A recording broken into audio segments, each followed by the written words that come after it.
Welcome to the CGMA podcast, powered by the AICPA and CIMA.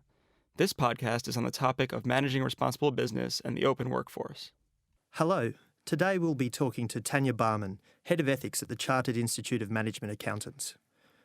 Managing a responsible business includes a number of ethical concerns, from managing awareness of bribery and supply chain issues to security of information and fairness of remuneration.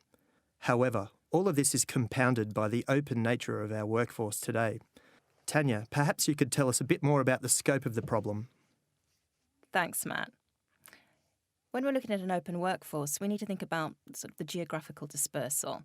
Multinational companies will have sort of varying ethical standards of their own, and within each country, there's going to be slightly different legislation. So you also have to think of the intergeographic dispersal. So you've got home workers, you've got remote workers, you might have field sales staff, and they may not feel so constrained by or have had the opportunity to acquire the understanding of the values within a code, that you might have had in headquarters and the four walls of the office. You've also got to add to that the temporal dispersal, the flexible working arrangements. So you might have part-time people, job shares, people working from home, contractors, often working fixed terms. They might have a smaller stake in acquiring the ethical norms and values of the company. And finally, you need to look at the sectoral differences, different legislation and, in a way, different cultures affecting organisations across vertical sectors. So, you would imagine what it might be like in the financial versus the pharmaceutical and healthcare industries, which both are highly tightly regulated but have their differences, and then compare them to some other areas such as publishing, media and marketing. All these factors add up to a corporate landscape which is exceedingly complex and difficult for management accountants to navigate. But let's look at each part in turn. Thanks, Tanya. That's a good overview of why open workforces are making issues difficult today. Would you mind discussing a few particular concerns from our recent report?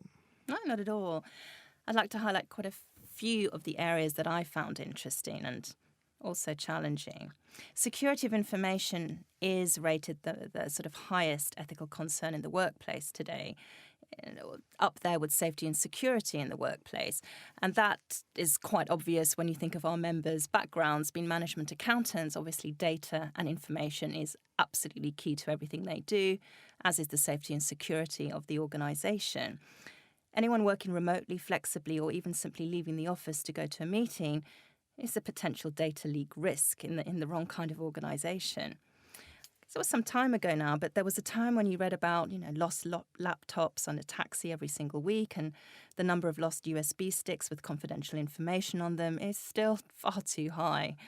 These issues are compounded by open workforce in sensitive industries simply because of the number of opportunities to lose data is greater.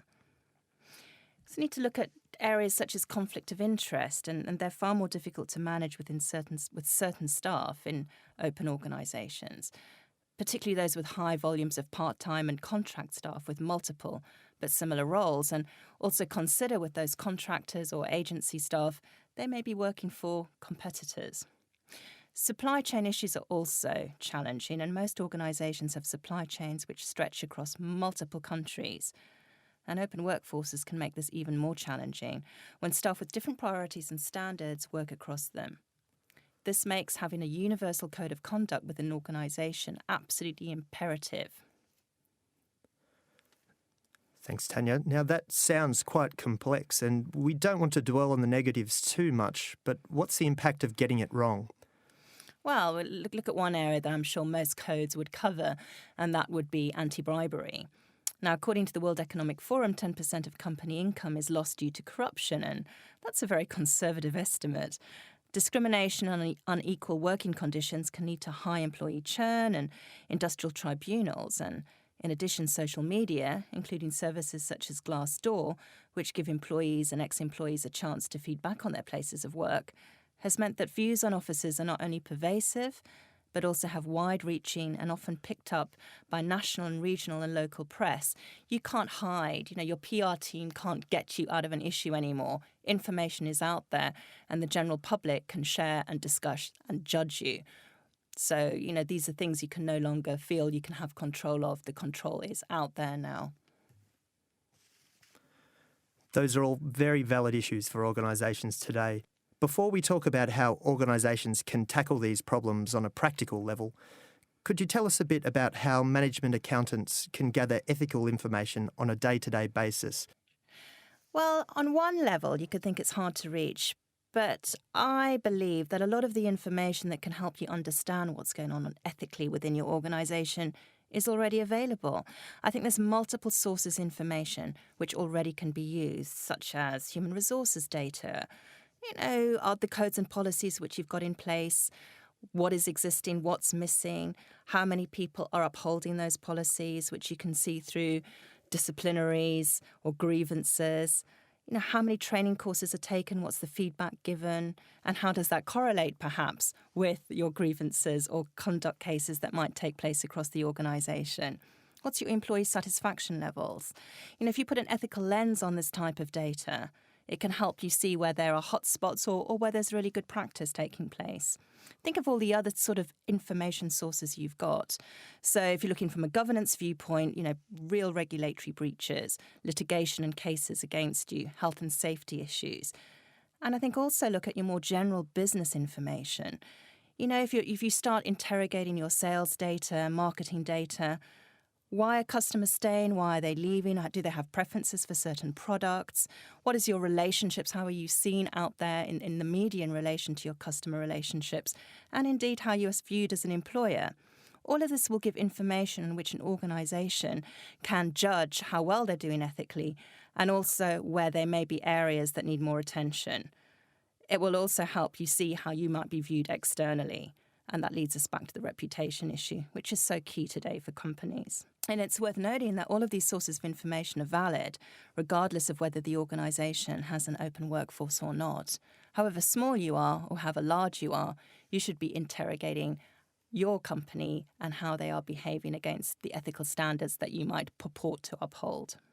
Okay, this leads us to a few more practical considerations. What advice would you give to management accountants which will help them to tackle these challenges and embed ethical considerations in an open workforce?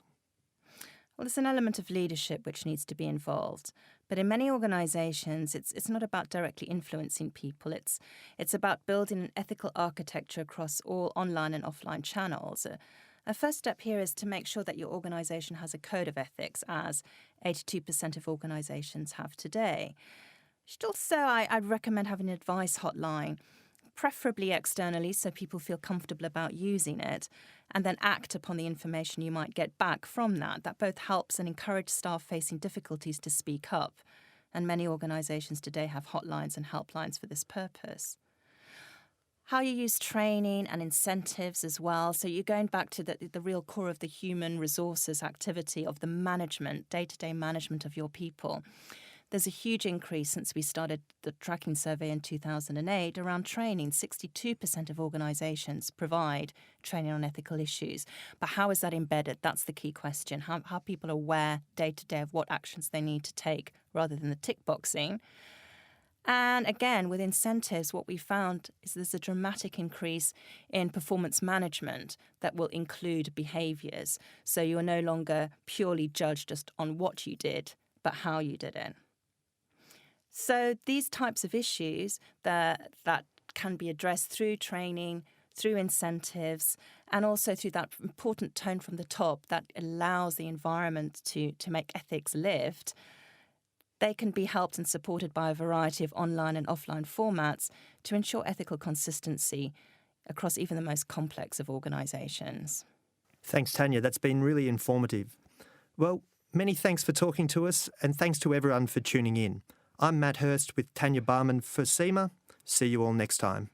For more information on our work on managing responsible business and the open workforce, please visit our web address, cgma.org.